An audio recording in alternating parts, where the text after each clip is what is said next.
No livro de 2 Reis,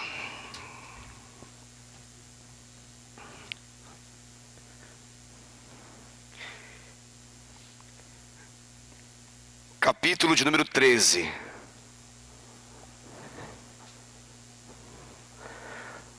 Livro de 2 Reis, capítulo de número 13.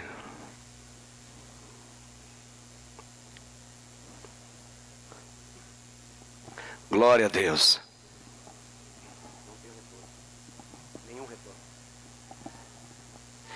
Segunda Reis, capítulo 13, a partir do primeiro versículo.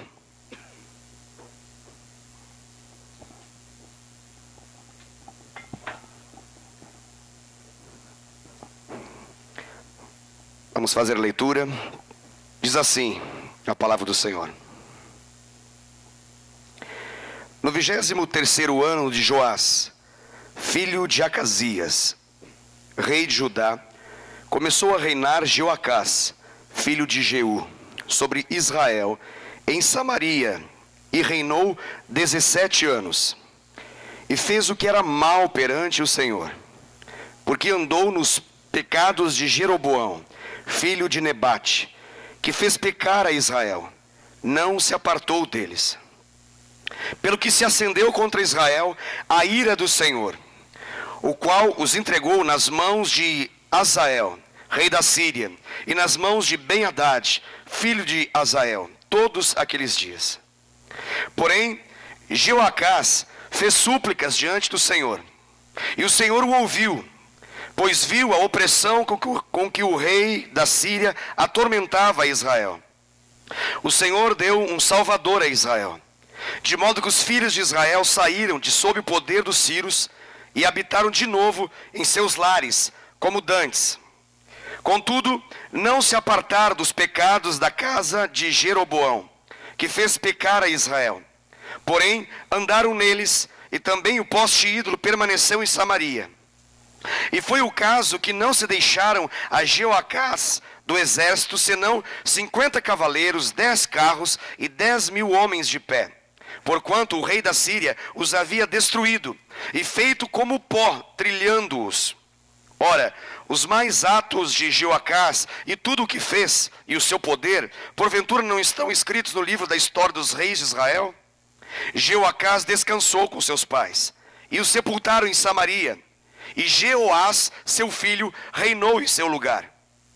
No 37º ano de Joás, rei de Judá, começou Jeoás, filho de Jeoacás, a reinar sobre Israel, em Samaria, e reinou 16 anos. Fez o que era mal perante o Senhor.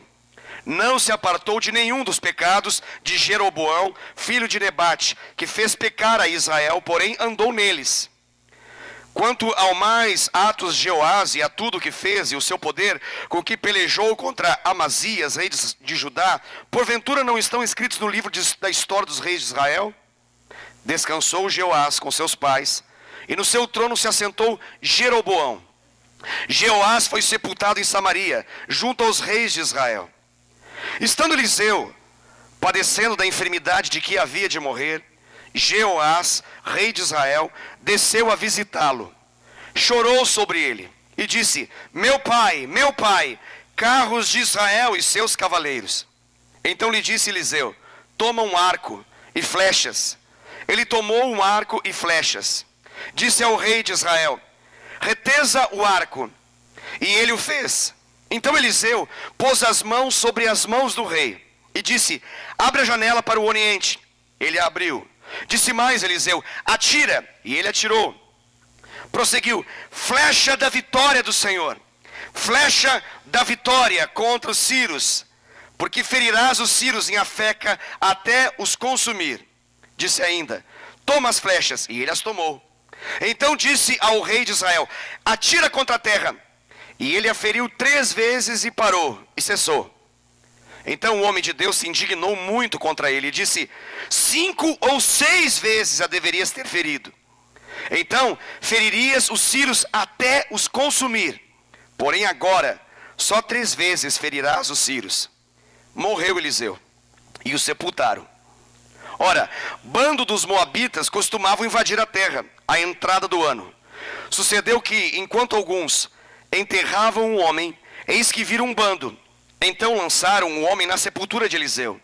E logo que o cadáver tocou os ossos de Eliseu, reviveu o homem e se levantou sobre os pés. Amém, queridos? Glória a Deus. Essa mensagem do Senhor para a sua vida, nessa noite, o tema da mensagem dessa noite se chama A Flecha do Teu Destino. A Flecha do Teu Destino. Nós estamos vivendo dias de avivamento, dias de glória, dias de poder, dias do sobrenatural de Deus. E nós queremos aprender, através dessa palavra, como que nós podemos ser umas flechas nas mãos de Deus para alcançar o destino profético da nossa vida, para alcançar o destino que o Senhor estabeleceu para cada um de nós. Amém, queridos? Essa palavra aqui, como você pode perceber, ela é uma história. E é sempre importante quando nós lemos uma história do Antigo Testamento que nós possamos dizer algo a respeito disso.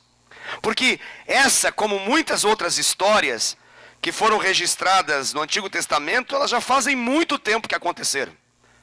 Essa história, por exemplo, já faz aproximadamente mais de 3.000 anos que aconteceu.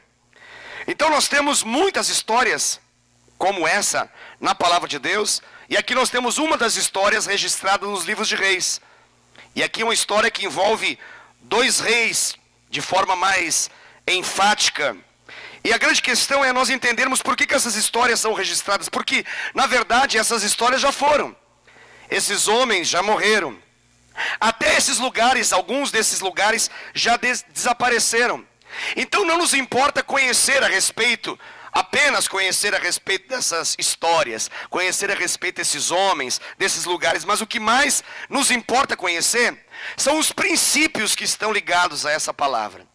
Nós ministramos a respeito dessas histórias porque essas histórias são carregadas de valores, de princípios que Deus quer nos ensinar para que nós possamos viver a vontade dEle.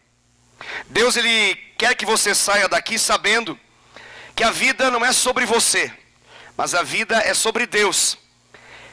E a vida sobre Deus, ela precisa ser conhecida para que você possa conhecer os princípios de Deus. E na medida que você conhece os princípios de Deus, você vai viver o propósito de Deus para a sua vida. E quando você viver os propósitos de Deus para a sua vida vai viver o 100% daquilo que Deus quer. E você vai alcançar a vida das outras pessoas de maneira integral, de maneira 100% também. Então Deus quer nos levar além de nós mesmos. Deus quer te levar além de você mesmo. Deus quer fazer com que a sua história vá além de você. Deus quer fazer com que os princípios que você absorve, que você recebe a partir da palavra de Deus, possam ser tão poderosos que eles vão além da sua própria caminhada, da sua própria história aqui nessa terra. Agora é importante que nós entendamos um pouquinho essa história, porque ela é uma história que envolve ela está dentro de um contexto. E há um contexto aqui.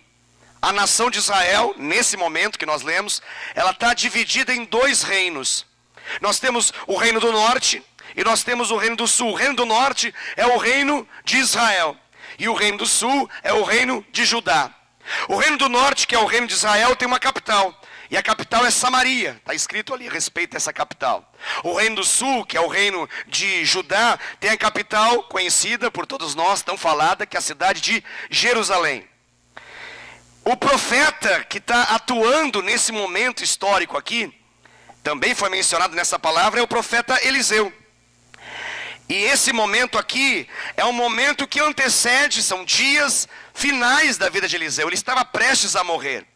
Então esse é um dos acontecimentos, dos últimos acontecimentos da vida e da morte desse grande profeta de Deus chamado Eliseu. E quando nós olhamos para essa história, nós vamos ver 2 personagens aqui que são os personagens principais dessa história. Estão ali registrados, um deles é o Jeoacás, nomezinho interessante, né? Jeoacás. Já pensou em dar um nome para o seu filho assim? Jeoacás. Se você não gostou desse nome, tem um outro nome legal, tem o Joás. Também é um nome bom, né? Jeoás, melhor dizendo. Então, temos alguns nomes aqui mencionados que estão dentro desse contexto. Mas a parte mais interessante dessa mensagem e que dá o título, o tema dessa noite, está no versículo 17. Se você puder dar uma olhadinha novamente no versículo 17, você vai ler o seguinte. Lá está escrito assim, ó, bem no meio do versículo diz assim: flecha da vitória do Senhor. Essa foi a declaração de Eliseu. Ele disse assim, ó, flecha da vitória do Senhor. Ele disse, flecha da vitória. Flecha da vitória. Amém, queridos? Glória a Deus. Com isso nós começamos a ministração a respeito daquilo que Deus quer falar ao seu coração. Por quê? Porque essa simples menção aqui, ela já nos ajuda a entender o que Deus quer fazer. Ela já nos ajuda a entender o que Deus tem para a vida de cada um de nós. Porque nós estamos aqui dentro dessa passagem, é um momento histórico, são os últimos dias do profeta Eliseu. E ele está dando, entenda isso, ele está dando a chance para um rei desfrutar da totalidade da vitória do Senhor. Através de uma linguagem profética, o profeta Eliseu vai montar um cenário para que, uma vez que esse rei, ele atenda e obedeça aos comandos proféticos, ele possa então viver a bênção plena de Deus, a vitória do Senhor. Então ele usa algo que um rei conhecia. Se tem uma arma conhecida por um rei daquela época, era a arma que era arco e flecha. Hoje essa arma já não é usada. Hoje nós aprendemos a respeito de fuzil, nós aprendemos a respeito de pistola. Mas naquela época, quando alguém queria aprender, ver, entender como que funcionavam as batalhas, logicamente se apresentaria para essa pessoa arco e flecha. Um rei era alguém que entendia muito bem essa linguagem. E o rei aqui, ele está dentro de um contexto que ele entende. E agora a Bíblia fala que o profeta bota as suas mãos sobre esse rei. E ele está montando um cenário para que esse rei entenda. E que ele possa entender que na verdade a nossa vida é como uma flecha. A sua vida é como uma flecha. A minha vida é como uma flecha. Amém, querido? Só que uma flecha, ela só vai cumprir o seu papel, viver o seu propósito, se ela estiver na mão de um arqueiro. Se ela estiver na mão de alguém que vai pegá-la e vai puxar, entesar esse arco ao ponto de lançá-la. E na medida que essa flecha ela é lançada, ela é como uma flecha inflamada rumo a um destino. Ela é inflamada rumo a um destino daquele que a lançou. E aqui a palavra menciona, para que a gente possa entender que nessa noite, eu falei, essa história já passou, o que importa são os princípios envolvidos. Nós somos a flecha na mão do Senhor. Sua vida é uma flecha na mão do Senhor. E a sua vida é preciosa. A sua vida é valiosa. Mas se a sua vida não estiver nas mãos do Senhor, você não vai alcançar o propósito pelo qual você está vivo. Você não vai alcançar o propósito pelo qual você existe. A sua vida precisa estar nas mãos do Senhor. Ele garante então uma palavra ali muito importante que ele chamou de vitória. Amém? Vitória. Somos uma flecha cujo propósito é vencer. Somos uma flecha criada para vencer. Somos uma flecha para a vitória. É importante que eu diga isso e que essa voz de Deus ecoe não apenas nesse espaço, nesse ambiente, mas dentro da sua vida, dentro do seu íntimo, dentro do seu coração. E que você entenda que você é uma flecha para vencer. É uma flecha não foi feita para perder, não foi feita para ser derrotada, não foi feita para não cumprir o propósito. Você é uma flecha que foi criada, foi planejada e foi dado um propósito nela, e o propósito é manifestar a vitória do Senhor. Amém? A vitória do Senhor. E com isso a gente fala de propósito. Com isso a gente menciona de propósito. E para que a gente possa entender a respeito de propósito, a gente precisa se sujeitar a uma mudança de mentalidade. Nós precisamos sujeitar na linguagem bíblica, de uma metanoia. Essa linguagem, que é uma palavra grega que significa mudança de mente, mudança de mentalidade, mudança de pensamento. Nós precisamos disso. Por que nós precisamos de uma metanoia? Porque se nós buscarmos a fonte e os recursos para nós entendermos a respeito de propósito na terra, nós não entenderemos e viveremos o verdadeiro propósito pelo qual nós estamos aqui. E esse propósito não é da terra que você recebe, mas é um propósito do céu que é revelado para você. Esse propósito precisa ser revelado por aquele que é o seu Senhor, por aquele que está com a sua vida na mão dele. E tem um desejo que você percorra um tempo e espaço suficiente para acertar a vontade dele e para cumprir com o destino profético que ele estabeleceu para a sua vida. Amém? Então eu não fui salvo simplesmente para que eu vá para o céu, mas eu estou vivo para pegar os recursos dos céus e manifestar na terra. Eu estou vivo para que o céu se torne uma realidade nesse ambiente tão opressivo, tão oprimido, tão caótico que é a terra. Um crente em Cristo Jesus, um homem, uma mulher de Deus, não está vivo simplesmente para ter mais dinheiro, adquirir mais bens, ter uma família feliz, ter um padrão legal. Mas um crente, uma mulher de Deus, um homem de Deus, está vivo para cumprir com o propósito de Deus. E esse propósito de Deus precisa se manifestar na terra. E o Senhor quer fazer isso na sua vida, na minha vida. E os recursos que Ele tem estão nessa mentalidade que nós recebemos por meio da revelação da palavra de Deus. Por isso que nós precisamos conhecer a palavra de Deus. Ela tem recursos dos céus para se manifestar na terra. Quando você abre a Bíblia e você passa a ter revelações de Deus a partir da Bíblia, é a semelhança desse rei que estava diante de um profeta, recebendo direções de Deus para a sua vida pessoal. Só que infelizmente ele não entendeu muito bem. Ele entendeu em partes. E eu quero falar para vocês nessa noite a respeito de 8 princípios fundamentais para que a gente possa receber, viver e alcançar esse propósito em Deus. Amém, queridos?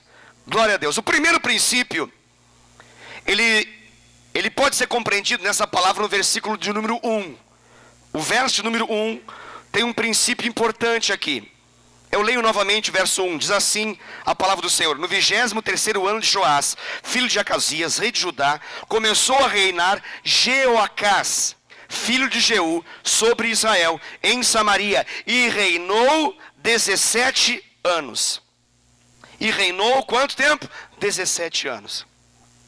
O primeiro princípio, para que a gente possa ser uma pessoa que alcança o destino profético de Deus, para que a gente possa alcançar o destino que Deus estabeleceu para a nossa vida, é o princípio do zelo. Zelar por aquilo que Deus nos entregou. O zelo pelo que o Senhor entregou na sua mão. Para a vida de Joás, aqui ele deu um reino. Para a vida desse rei, aqui chamado Jeoacás, ele deu um reino. E esse reino aqui consistia num reinado de 17 anos. A Bíblia aqui é clara e menciona que Deus deu a ele um reino. Deus o chamou a reinar. E ele reinou. E reinou por 17 anos. A pergunta aqui desse versículo, está muito claro que Deus deu para esse homem chamado Jeoacás. A pergunta que eu faço para você, está claro para você aquilo que Deus te deu? Você sabe, você reconhece aquilo que Deus deu para você? O que Ele deu para você? Eu tenho certeza que Ele colocou algumas coisas nas suas mãos.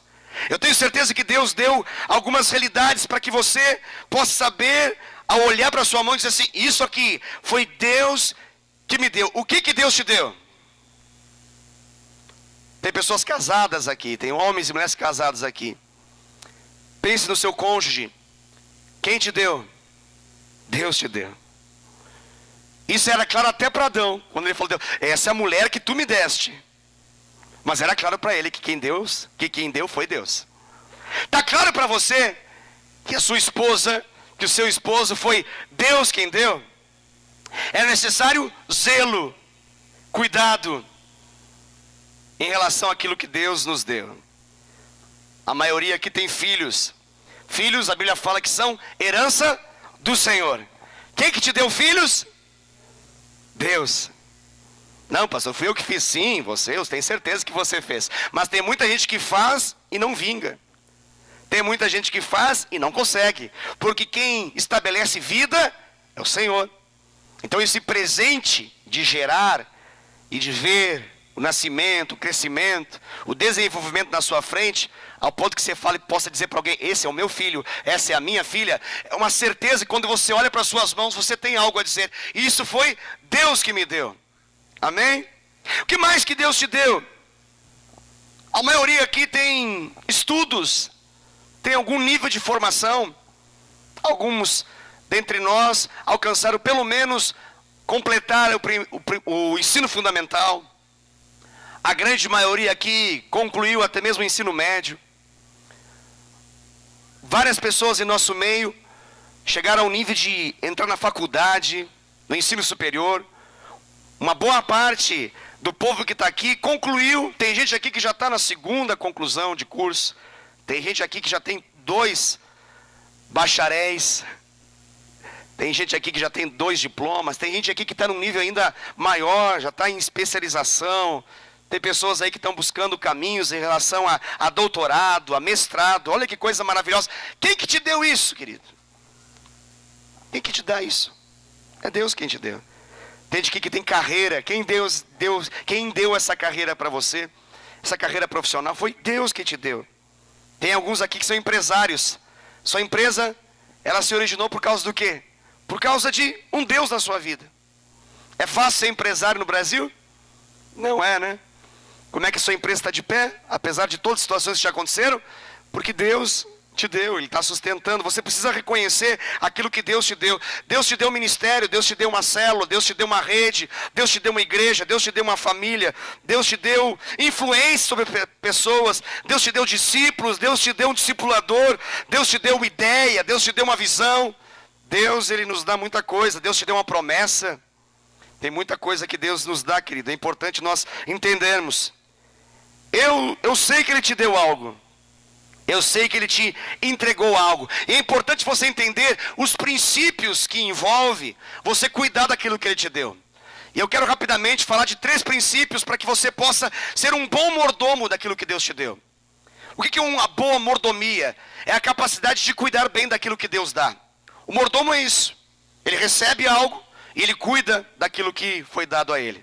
Existem 3 princípios na palavra de Deus em relação, princípios dos céus, para ser aplicado aqui na nossa vida na terra, em relação a essa boa mordomia.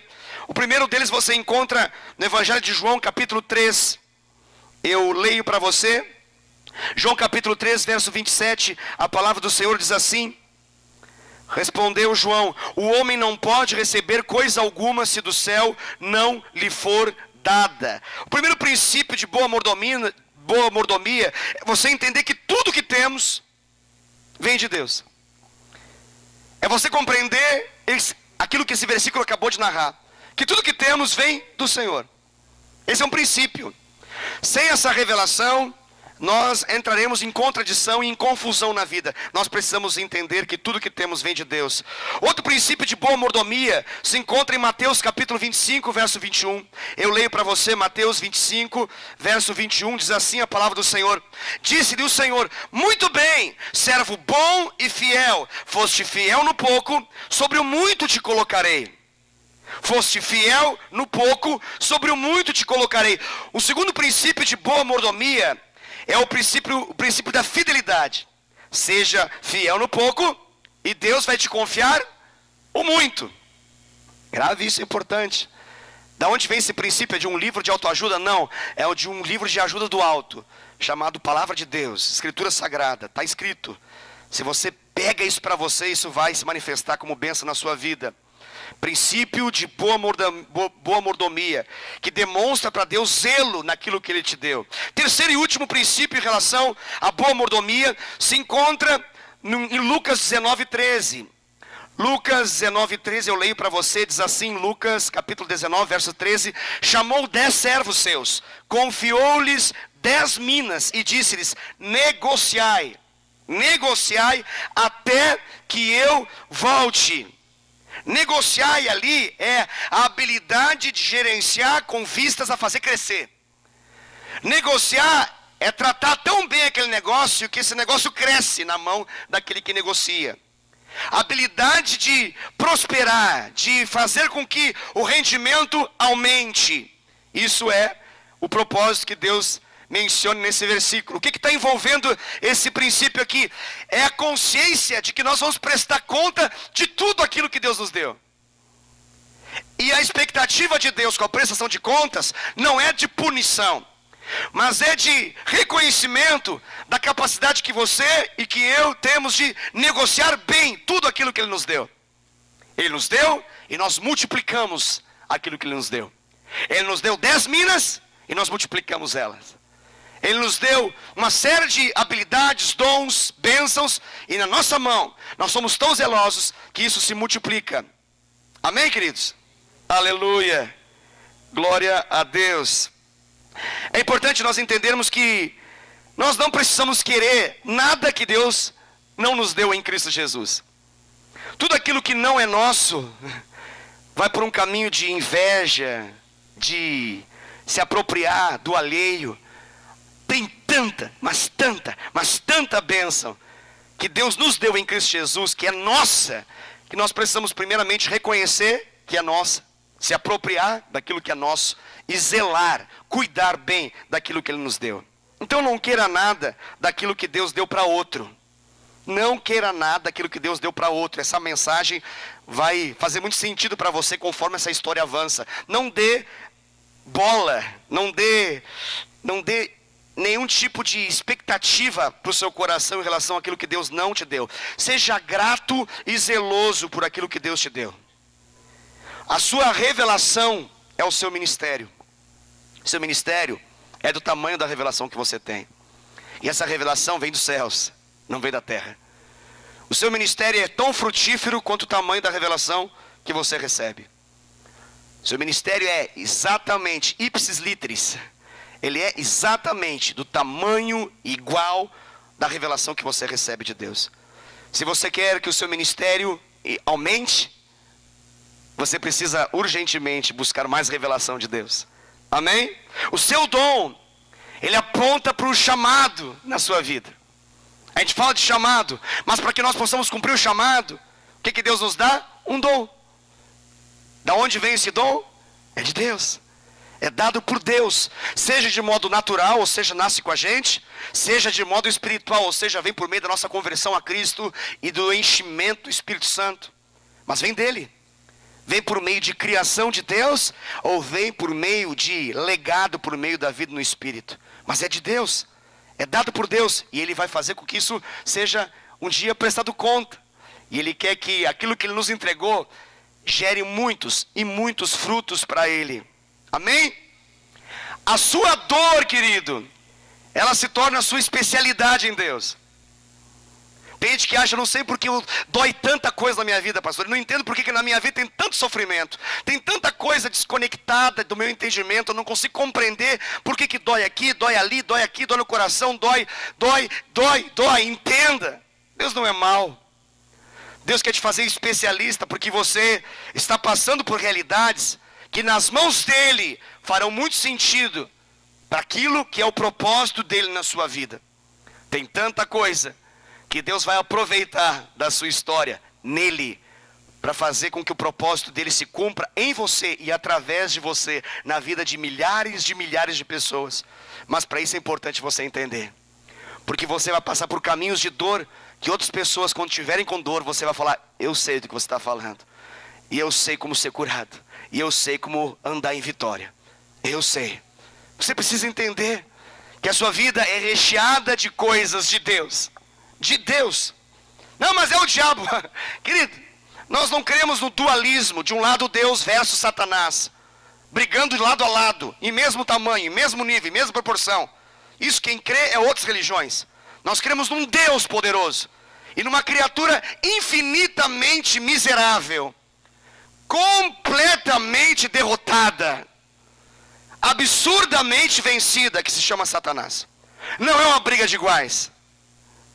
É a briga de um ser que já foi derrotado na cruz, mas é insistente por meio da mentira e do engano. E por meio da mentira e do engano, manifesta os seus propósitos maus na vida daqueles que assim creem. Mas na vida daqueles que estão com a sua vida na mão de Deus, que são a flecha, que são como flechas nas mãos de um arqueiro, não estamos nem aí para os propósitos de Satanás. Reconhecemos que existe, sabemos da sua força, mas tem uma consciência mais forte do que essa, a consciência de que a nossa vida está na mão de Deus. Amém, querido? Eu vejo na nossa geração muitos crentes perturbados com a batalha espiritual. Ai pastor, ataque de Satanás, ataque, ai meu Deus, ai opressão, é muito ai. Ainda se fosse um ai por aquilo que Deus está falando, por aquilo que Deus está fazendo, ai porque dores de parto Deus está gerando, ai porque a revelação está me matando a carne, glória a Deus, mas não é ai porque Satanás, ai é um demônio, é outro, é muita percepção satânica e poucas por vezes revelação divina. É muito uma batalha dualista. Deixa eu dizer isso para você mais uma vez, nós não estamos numa realidade assim. O contexto bíblico é recheado da certeza de que um homem e mulher de Deus está nas mãos de um Deus que é todo poderoso. Todo poderoso, confie nisso. A sua vida depende da confiança em Deus, não na certeza do quanto Satanás faz de coisas erradas na terra. A sua vitória depende da certeza que você tem em Deus, e não de tudo aquilo que você sabe a respeito de Satanás. Tem gente que é especialista em demonologia, quando na verdade deveria ser especialista em conhecer mais a Deus. Tem gente que sabe todo nome de demônio, mas não sabe nem os nomes de Deus na Bíblia. Sabe tudo que Satanás faz, mas conhece pouco a respeito daquilo que Deus faz. Conheça mais daquilo que Deus faz, e você vai perceber Satanás correndo de você cada dia mais e mais. Segundo princípio, para que você possa alcançar o destino da sua vida. O segundo princípio é: cuide para não se desviar da santidade do Senhor.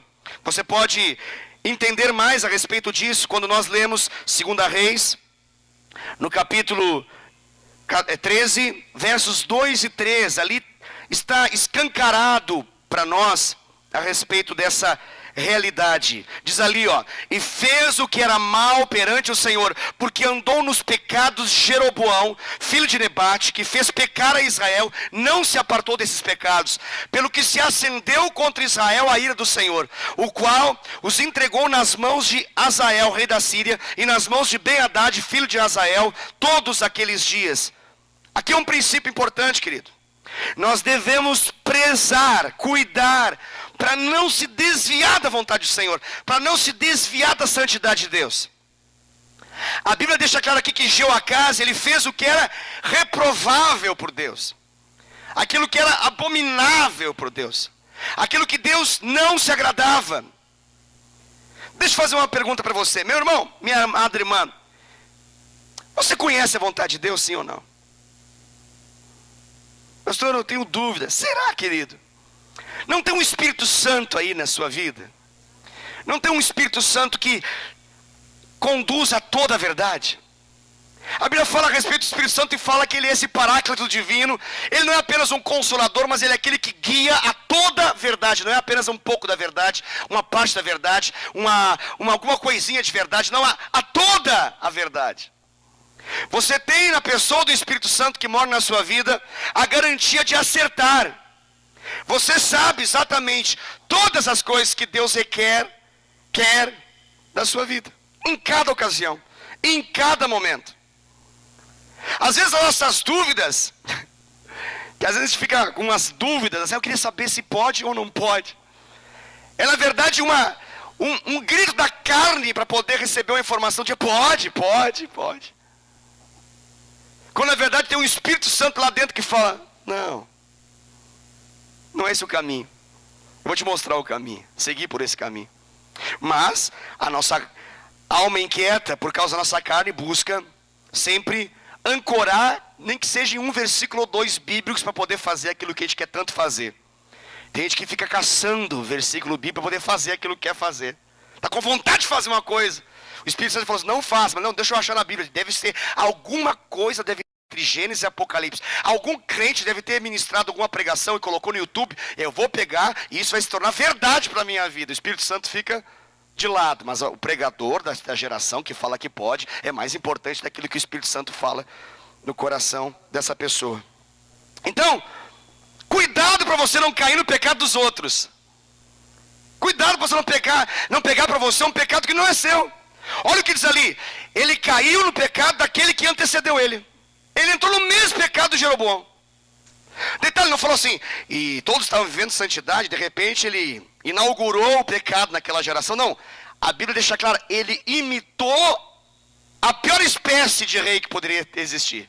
No capítulo anterior, mostra o tipo, a estirpe, a qualidade podre desse rei aí chamado o Jeroboão. E aqui a Bíblia fala, ó, Joacás seguiu os pecados, seguiu, ó. Na caminhada de Deus não foi, foi no caminho de Jeroboão, está ali escrito.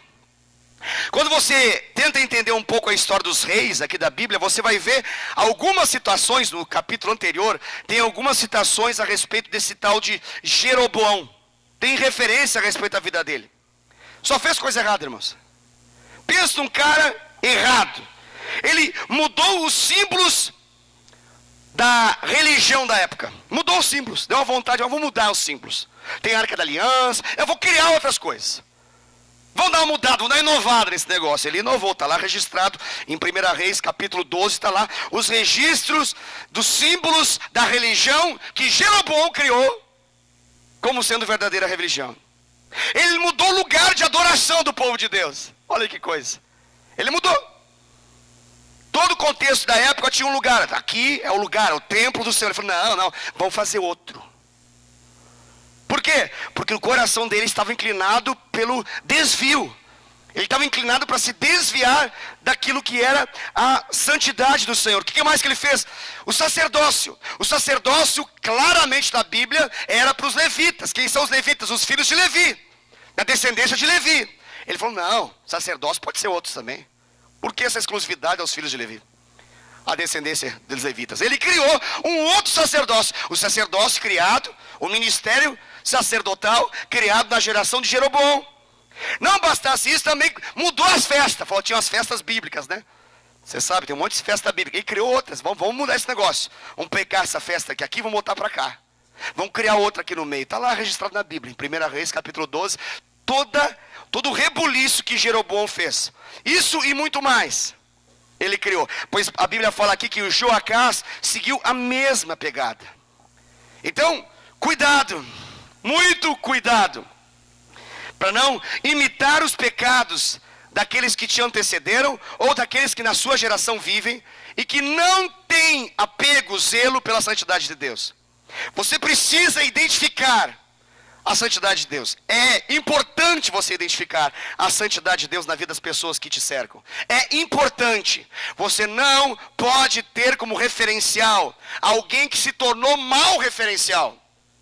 O cara era tão ruim, o Jeroboão, que ele se transformou, depois de anos e anos e anos, ele continua sendo um péssimo exemplo a ser seguido. Você tenta imaginar uma pessoa que ela é conhecida na sua geração, e depois da sua geração, ela deixa um legado ruim, que alguém vai dizer assim, ó, cuidado, não seja como aquele antepassado nosso, que andou contrário à vontade de Deus, que vivia completamente longe dos caminhos do Senhor. Não faça como ele. Quem é que gostaria de ser um exemplo do que não fazer na vida de alguém? Do que não fazer na vida de alguém. Alguém citar você, não seja como tal pessoa. Não seja. Não faça isso. Não seja. Por quê? Porque ele andou desagradando a Deus. Ele se desviou da santidade de Deus. Agora eu vou fazer a pergunta para você levantar a mão e falar, eu quero. Quem é que quer ser uma influência positiva, boa? Uma referência para que os outros citem. Olha, tá vendo Wesley? Siga nas pegadas do Wesley. Por quê? Porque Wesley andou e agradou a Deus na sua caminhada. Você gostaria de ser assim reconhecido também? Você gostaria que as pessoas que te cercam olhassem para você e dissessem, puxa, a impressão que eu tenho é que andar com ele gera mais fome no meu coração, mais sede por Deus. Eu me sinto mais íntimo do Senhor. Eu não sei o que acontece, mas eu falo com ele, eu ando com ele, eu me torno mais apaixonado por meu Deus. Mais em santidade eu vivo. Ele me impacta e me influencia a viver mais perto, e mais perto, e mais perto desse Deus que é real e bom. Terceiro princípio para você alcançar o seu destino profético em Deus. Nós podemos ver esse princípio nos versículos 4 a 6. Eu vou chamar aqui, não retome as velhas práticas do passado. Não retome as velhas práticas do passado. Olha só, diz lá, o versículo 4 diz assim, ó: porém Jeoacás fez súplicas diante do Senhor, e o Senhor o ouviu, pois viu a opressão com que o rei da Síria atormentava Israel.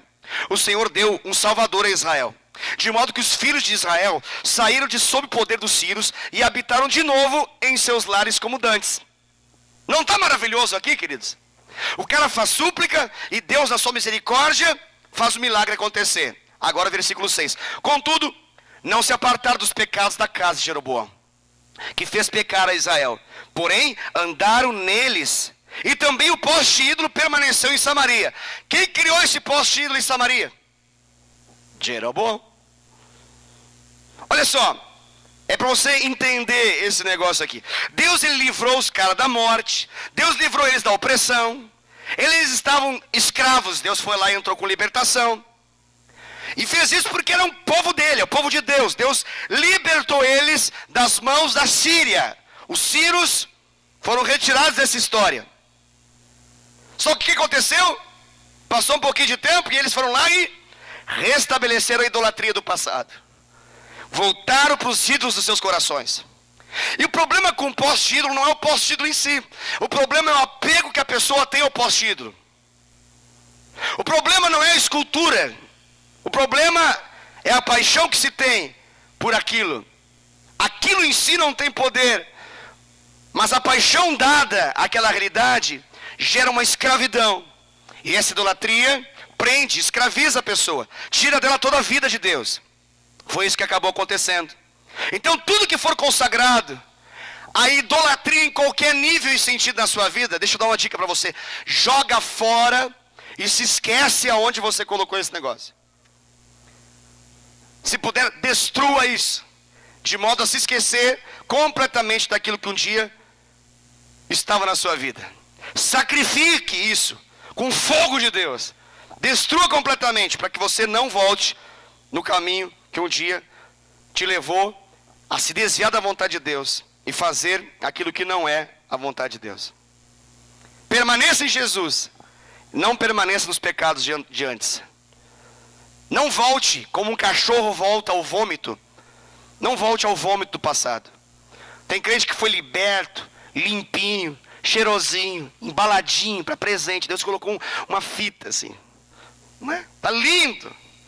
As pessoas falam: nossa, como você está bem. Meu Deus, olha, você até tá mais bonito, tá? Tem um brilho na sua vida. Passa uma pessoa que não é crente e fala assim: nossa, tem uma aura em você, tem um brilho, você tem muita luz. Eu acho tão legal esse negócio. Esse dia eu estava conversando com uma pessoa, falando assim: você é uma pessoa iluminada. Achei tão interessante. É verdade, a Bíblia fala que Jesus é a luz dos homens, ele habita na minha vida, então estou iluminando mesmo. Mas a linguagem é típica, dentro de um contexto daquilo que a pessoa entende, ela não consegue falar o que é. Mas você é diferente, ela falou. Foi bom conversar com você porque você é diferente. Eu precisava conversar com ela para ela me liberar para uma realidade. E ela fez perguntas e mais perguntas, eu fui falando, ela assim: você é diferente, o que você faz? Então, vamos lá, vamos falar a respeito disso. Isso é verdade, todas as pessoas precisavam de uma experiência assim, uma experiência religiosa. Eu falei: não, experiência religiosa não, precisa conhecer esse Jesus que é a luz. Esse Jesus transforma vidas, transformou a minha vida, e eu tenho visto transformar a vida de centenas de pessoas à minha volta. Isso que você precisa também, é verdade, todos nós precisamos, amém. Deus abençoe a todos nós, aleluia, aleluia. É isso aí, todos nós. Até que venha o entendimento, ela vai entender que ela precisa também desse Jesus que nós precisamos apegar para não voltar aos pecados do passado. Por que consegui conversar com ela? Porque os pecados que ela vive hoje, na mentalidade espiritualista que ela tem, eu já vivi também. E eu não quero voltar para eles. Então sempre que eu chego perto dessa realidade, eu sempre aponto o Jesus que me libertou dessa realidade, que gerou de fato luz em meio às trevas. Quarto princípio, para que você possa viver uma vida que alcance o objetivo, que alcance o propósito de Deus. Quarto princípio está no versículo 10, no versículo 11. É o princípio de deixar os pecados dos pais para trás. Esse é importante você entender, não apenas com a mente, mas abrir seu coração para você entender isso de fato, de verdade. Deixar os pecados dos seus pais para traz, versículo 10 e 11, diz assim, ó. No 37º ano de Joás, rei de Judá, começou Jeoás, filho de Jeoacás, a reinar sobre Israel, em Samaria. E reinou 16 anos. Você está entendendo aqui a história, né? Tinha um rei, esse rei morre, agora vem um filho desse rei. É uma dinastia, morreu, agora surge esse Jeoás, né? O Jeoacás já descansou, já morreu. Agora surge então Jeoás. E lá está escrito o seguinte: então começou Jeoás, filho de Jeoacás, a reinar sobre Israel em Samaria, e reinou 16 anos. Fez o quê? O que está lá escrito? Fez o que era mal perante o Senhor. Não se apartou de nenhum dos pecados de Jeroboão, filho de Nebate, que fez pecar a Israel, porém andou neles. Deixa eu fazer uma pergunta. O pai desse rapazinho, agora que assume o poder, o que ele fez na sua geração? Ele imitou os pecados de quem? Do Jeroboão. Tá? O pai dele morre, não agrada o Senhor, se aparta do Senhor. O filho toma o poder.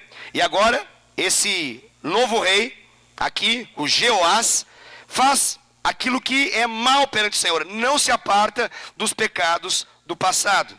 Então, Jeoacás pecou. Fez o que o Jeroboão fez. Agora vem Jeoás e peca também, nos mesmos pecados que o pai dele já tinha cometido.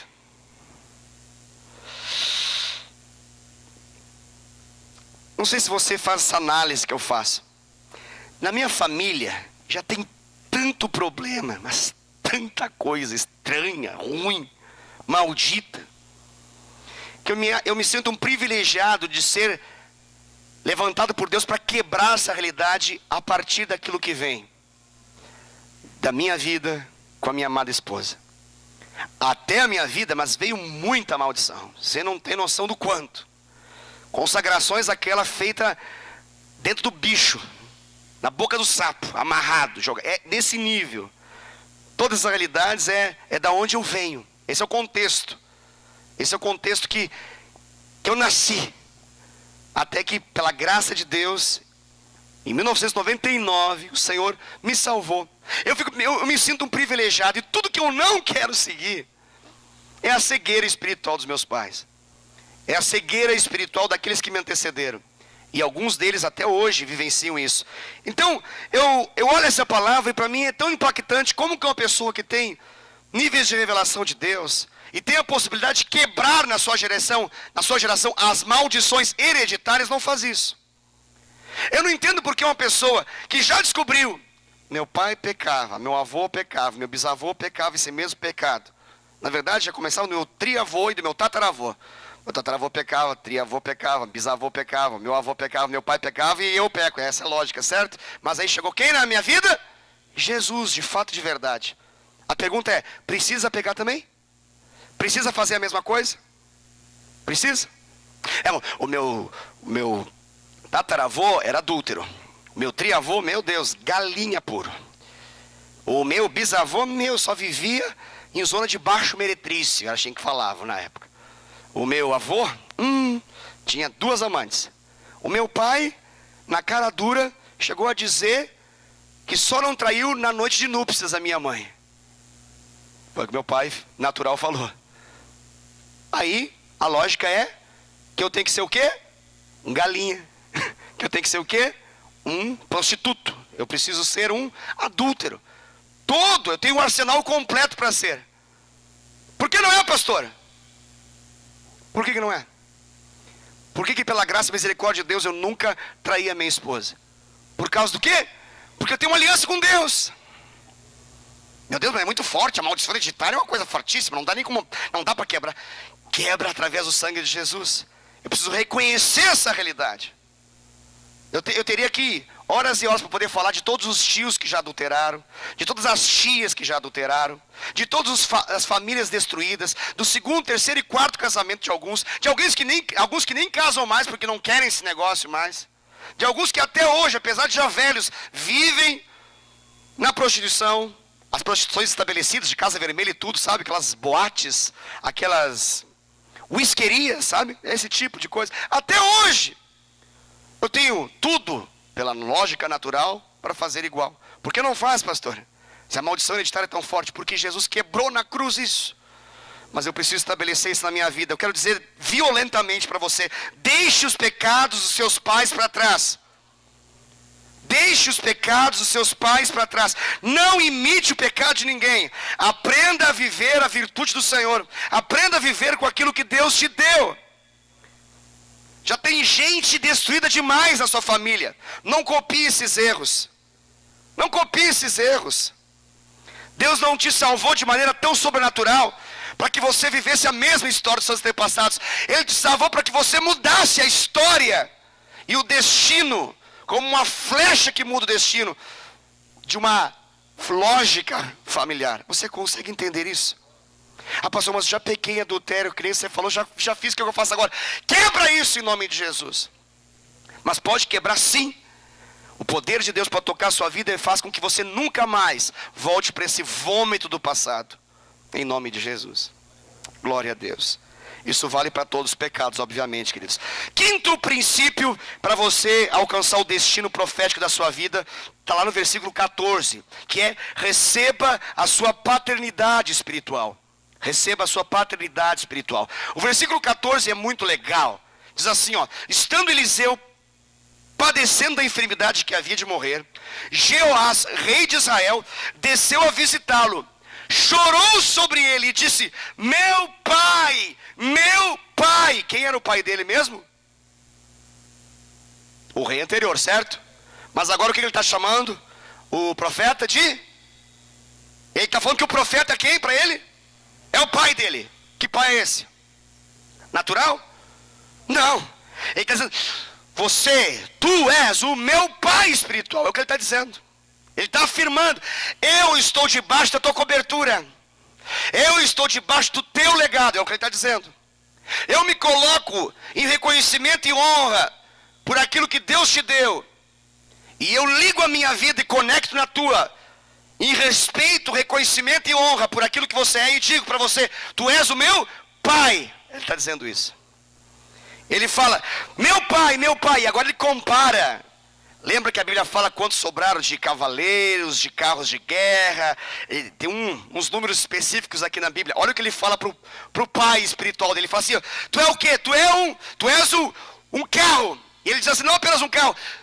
Você é como um carros de Israel. O que eram os carros de Israel? Eram os instrumentos que geravam nas batalhas a vitória. Ele está dizendo assim: você é a ferramenta que eu preciso para ser vitorioso. Você é o que eu preciso para poder alcançar a vitória. Ele fala assim, ó: carros de Israel e seus cavaleiros. É um apelido que ele está dando ali. É um nome que ele está dando ali para o profeta Eliseu. Você é assim para mim. Você é a garantia. Você é como um arsenal bélico espiritual. Em você eu tenho vitória. Em você eu tenho vitória. Por que isso é importante? Para que você entenda que na sua vida, bem como na minha vida, nós precisamos ter um pai. Você lembra que essa passagem, essa palavra de pai, meu pai, ela não nasceu aqui.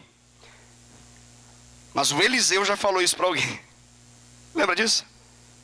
Falou para quem? Para o Elias. Então o Eliseu aqui, olha que coisa interessante isso. O Eliseu um dia ele falou a mesma coisa para Elias antes de ele partir. Meu pai, carros de Israel e seus cavaleiros. Com quem que esse rei e aprendeu para falar isso? Vamos de novo. Ele falou isso, certo? Com quem ele aprendeu? Eliseu ensinou para ele. Isso é interessante. Tem muita gente aí fora falando de paternidade sem viver paternidade.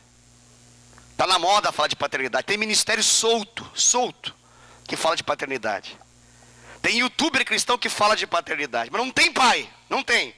Você busca as referências: quem é seu pai? Não tenho, estou sozinho na caminhada. Quem é cobertura? Não tem cobertura. Tem um monte de gente solta aí.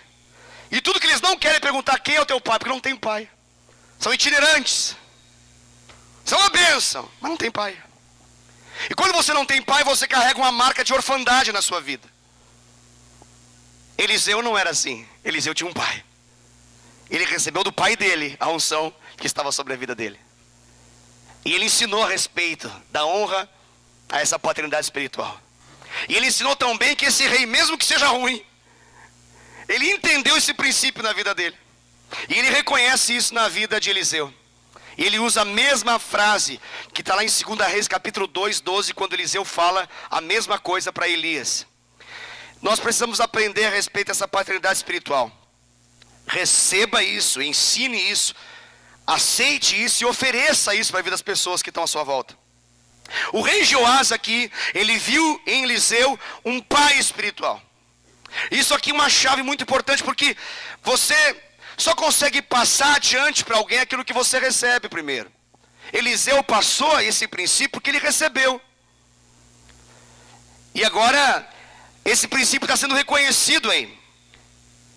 Se você não encontrar satisfação nessa paternidade, você vai viver numa escassez da orfandade. Se você não encontrar alegria em ter um pai, você vai vivenciar como alguém que busca recursos e não encontra, porque é órfão, não tem referência. Você e eu precisamos de pai, de um pai espiritual que eu estou mencionando. E você só vai encontrar essa paternidade espiritual dentro desse contexto da igreja, daqueles que creem. Essa paternidade espiritual está entre aqueles que amam ao mesmo Deus que você ama. Quem tem paternidade espiritual tem para onde recorrer. O camarada aqui, ele estava numa luta. E essa luta, ele tinha tudo para ser uma luta derrotada. Ele busca quem? Ele busca o pai. Você entende esse princípio? Quem não tem pai, na hora que o bicho pega, chama quem? Não é assim na escola. Ei, você vai me bater? Então tá bom, vou falar pro meu pai. Ah, você vai me pegar na hora da saída? Tá bom, beleza, mas eu vou falar pro meu pai. Quem tem pai tem proteção. Quem tem pai tem direção. Quem tem pai tem provisão. Quem tem pai tem limites. Quem tem pai tem amor. Quem tem pai tem certeza de que tem alguém capaz de nos colocar num caminho de vitória. Amém? O pai espiritual do rei Joás aqui é nada mais nada menos que Eliseu. Eliseu tinha o que para ele? Uma direção. Ele vai e chama Eliseu de pai, e o pai dele fala: calma, vou te dar uma direção. Vamos fazer aqui um movimento profético na sua frente, e você vai ver uma direção para a sua vida. Fica comigo e observe bem, é o que ele está dizendo. Essa é uma direção que vai alinhar. E ele fala o quê? Pega um arco, pega algumas flechas, abra a janela. Uma coisa linda esse negócio aí. São os comandos. Pai dá comando que às vezes o filho não entende por que dá. É incrível esse negócio. E o que o filho tem que fazer? Tem que obedecer. Esse é o segredo. Mas a nossa geração, ela é muito... Ela tem o Wikipédia, né? Ela tem o Mr. Google. Ela tem resposta para tudo. Então quando o pai dá um comando e não dá todas as respostas que a mente humana consegue criar, o filho se sente assim, não muito motivado a obedecer. Mas o princípio bíblico é esse. O princípio bíblico é: pega o arco, pega as flechas, abra a janela. E aí o profeta fala o quê? Esta é a flecha da tua vitória. Essa palavra é fortíssima. Esta é a flecha da tua vitória. De quem ele recebeu essa direção? Do pai dele. Versículo 18 tem o sexto princípio. O versículo 18 diz assim, ó: disse ainda: toma as flechas. Ele as tomou. E então disse ao rei de Israel: atira contra a terra. Ele a feriu 3 vezes e cessou. 3 vezes e parou. O sexto princípio, para que você possa percorrer e alcançar o destino profético da sua vida, é: vá até o fim quando o assunto é obediência. Vou de novo. Vá até o fim quando o assunto for obediência. Vá até o fim. Vá até o fim. Não fique no quase deu. Mas passou isso para não dar. Mas não deu. Mas eu quase acertei. Ele ficou no quase. A sua vida, você não é uma flecha do quase, você é uma flecha da vitória do Senhor. Amém? Então, vá até o fim, não fique no quase. Meia verdade, mentira inteira é. Meia verdade, mentira inteira é. Veja só, o Jeoás aqui, ele tinha a estratégia, ele tinha o instrumento, ele tinha uma janela aberta na frente dele, mas ele não foi até o fim. Ele tinha tudo. Ele tinha uma estratégia dada pelo pai. Ele tinha o instrumento, estava nas mãos dele. A janela se abriu, os céus estão abertos. Mas o que aconteceu com ele? Ele não foi até o fim. A Bíblia fala que ele mandou 3 no chão e parou. Entesou o arco, puxou o arco, mandou ver 1, 2, 3. Cansei. Não estou entendendo o que está acontecendo. Faltou fé, faltou convicção, faltou paixão, faltou vontade. Para quê? Para ir até o fim. Ele não desobedece completamente. Ele, na verdade, ele escolhe obedecer em partes. E por escolher não obedecer tudo, ele acaba entrando num nível não pleno daquilo que Deus queria. Ele fez, mas ele não fez. Ele poderia tudo, mas ele não foi até o fim. Ele não usou tudo que tinha. Faltou intensidade para ele, faltou garra, faltou perseverança, faltou determinação, faltou força, faltou paixão para ele. Ele mandou 3 flechas no chão e parou. 90% de água no copo, mas não está cheio. Está quase cheio, mas não está cheio. Enche o copo, pastor. Tá bom, vamos encher o copo lá. Parei. Mais um pouquinho. Pediu para parar, parou. Tá cheio, pastor? Não, vamos lá. Vamos lá. Pediu para parar, parou. Tá entendendo, né? O que adianta ter um Deus se não é para obedecer? O que adianta ouvir a voz de Deus se você não obedece aquilo que você ouve claramente dele? O que adianta ter um pastor se aquilo que ele fala não é obedecido?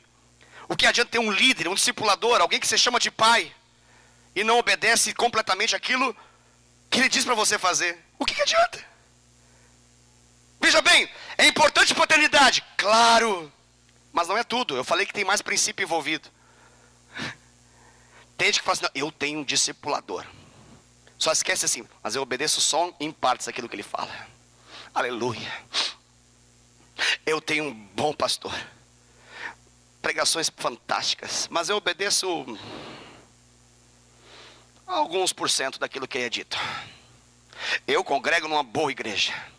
Na minha igreja não falta palavra. E eu conheço a palavra. Na minha igreja os céus estão abertos, uma janela aberta, e tem uma direção profética dizendo, avivamento 1, avivamento 2, avivamento 3, e eu canso. Cansado, estou em fevereiro, estou cansado desse negócio de avivamento. Tomara que não vá até o final do ano esse negócio. Jesus, é só avivamento, ai. Muda o tema. Quantas precisava? 5 ou 6. Quantas ele deu? 3. 5 ou 6. E o que aconteceria? Nunca mais teria problema com essa turma que vai dar tanto problema em Israel até hoje. Mas como um homem resolveu obedecer em partes, a vitória também se manifestou apenas parcialmente. Sétimo princípio se encontra no verso de número 19. O verso 19 diz assim: então o homem de Deus se indignou muito contra ele e disse: 5 ou 6 vezes a deverias ter ferido, então feririas os círios até os consumir por completo. Porém agora só 3 vezes ferirás os círios. O sétimo princípio é: seja imparável até lançar a flecha do teu destino. Seja imparável. Imparável é boa, né? Seja imparável, não pare, não desista.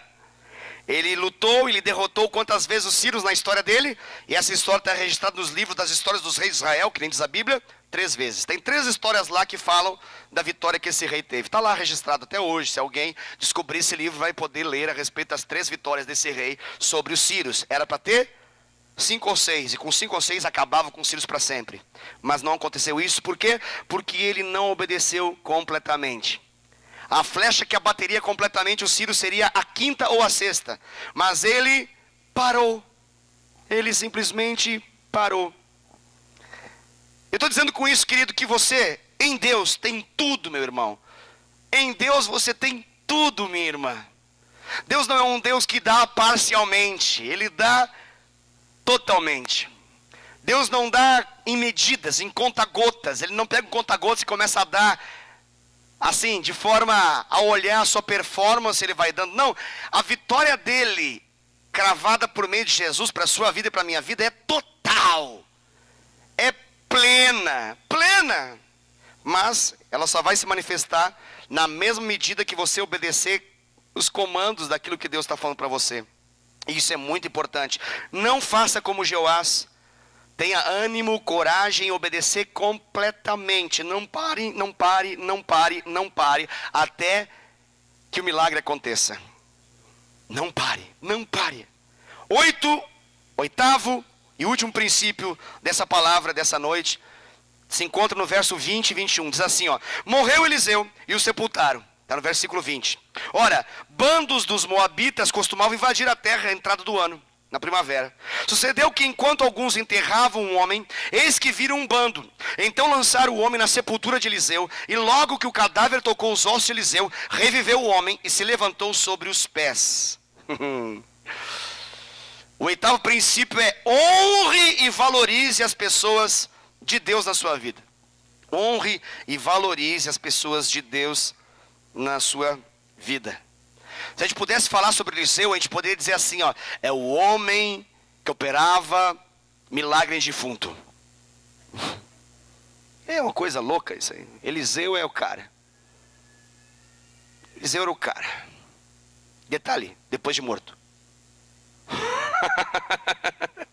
Mas como o foco aqui não é o Eliseu, é o Jeoacás e o Jeoás aqui, é só esse detalhe para você perceber a grandeza daquilo que Deus tinha para esse rei. Ele poderia ser aquilo que Eliseu foi para Elias. Esse rei poderia se tornar na sua geração, no seu tempo, assim como Eliseu foi. A Bíblia vai dizer assim, ó: e Eliseu morreu. E ela deveria inaugurar assim: mas aquele rei que ouviu o comando de Eliseu, ele teve vitória completa na sua geração, honrou a Deus, agradou o coração de Deus, andou de acordo com a unção que ele recebeu. Porque aquele homem ali, ele era filho de alguém que era grande em Deus. Se Eliseu era o cara, imagina como Eliseu. Se Elias já era o cara da sua geração, imagina como Eliseu foi. Dobrou os milagres.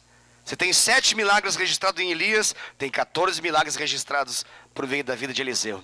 Porque ele recebeu dupla unção, porque ele honrou ao seu pai, ele honrou e valorizou as pessoas de Deus na vida dele. E ele então alcançou tudo aquilo que Deus tinha para ele. Detalhe, quando você vai enumerando os milagres, você chega, e aí chega aquele momento que diz assim: e Eliseu morreu. Aí você fala: ixi, mas deu 13. Aí diz assim: e Eliseu estava lá sepultado. E de repente tem um bando lá, dá um rebuliço, e ficam, os israelitas estão desesperados. Detalhe, é israelita que está aqui, eles vão colocar ali na sepultura. Olha que loucura isso. E aí, o Eliseu, morto ali, recebe sobre a vida dele um cadáver. Assim, a história é assim, louca, muito louca. Esse é o último milagre da vida de Eliseu, para fechar a conta da unção dobrada que ele recebeu. E diz a Bíblia que quando esse cadáver cai sobre os ossos, sobre os restos mortais de Eliseu, um homem fica vivo no meio do bando dos moabitas. Olha que situação. Meu Deus. Que coisa sobrenatural. Joga um morto lá, joga um pagão qualquer lá na sepultura. Os israelitas estão desovando um homem lá. E agora, eles desprezaram Eliseu. O rei desprezou aquilo que recebeu. Mas a unção de Deus ainda se mantinha sobre até mesmo sobre os restos mortais daquele homem. Pastor, tem alguma explicação isso? Isso é espiritual. Isso está na lógica daquilo que é inexplicável à razão humana. É inexplicável. Mas eu entendo isso como a vida inteira foi de unção. Tem um legado de unção que vai além da morte. Lembra que eu comecei dizendo que o propósito de Deus precisa ir além de você mesmo? Eliseu tinha um propósito tão claro, tão definido, e viveu esse propósito, que o propósito de Deus na vida dele foi além dele mesmo. Ele morreu, e o propósito dele ainda estava se cumprindo. Yes, isso é demais. Você quer viver assim? Eu contei 2 histórias tristes para poder dizer, não faça isso. Eu peguei 2 histórias de reis que não alcançaram o propósito de Deus para as suas vidas, para poder dizer para você que você não precisa ser como esses reis. O Senhor te chamou para reinar na terra, e a semelhança desses reis que reinaram 16 ou 17 anos, você vai reinar em vida, em Cristo Jesus. Mas a grande questão é, que tipo de reinado você vai viver na terra? Viva de acordo com o propósito de Deus. Amém, querido? Por quê? Porque você é uma flecha de Deus, que vai viver o destino profético de Deus. Eu encerro com o versículo bíblico de 2 Timóteo capítulo 2, verso 12, que diz assim: se perseveramos, com Ele também reinaremos. Se perseveramos, com Ele também reinaremos. Fica de pé, nós vamos encerrar essa ministração.